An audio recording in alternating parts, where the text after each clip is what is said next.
So, Osama bin Laden sleeps with the fishes.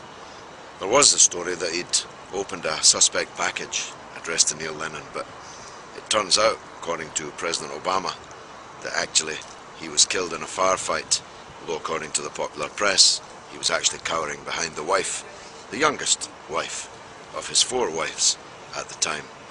Personally, I'm finding it all a little bit hard to believe. After all, we're told that President Obama watched the whole thing live in real time on video back in Washington, because one of the Navy SEALs had a television camera in his helmet, in which case that's the hottest cinematic property that has ever existed in the history of film, and therefore presumably we can look forward to seeing it, at least on pay-per-view, at some stage soon. Unless, of course, what that film revealed was not exactly what we've been told. Don't get me wrong, I'm not one of these nutters that thinks that bin Laden was already dead or never existed, or that he's not even dead now and, like Elvis, will crop up in a supermarket near you at some time soon. I don't think that. I'm sure that President Obama would not be guilty of the level of deception required to pretend that bin Laden was shot on the 1st of May 2011. I'm sure he was. I just think that perhaps the story that we've been told is not the whole story. There are so many suspicious circumstances. No stills, no video, and the body disposed of with such unceremonious haste.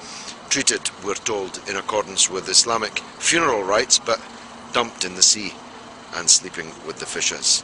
That doesn't add up. Why the unseemly haste to dispose of the body? Why in the sea? Of course we can all speculate, and the truth will out, no doubt, in time.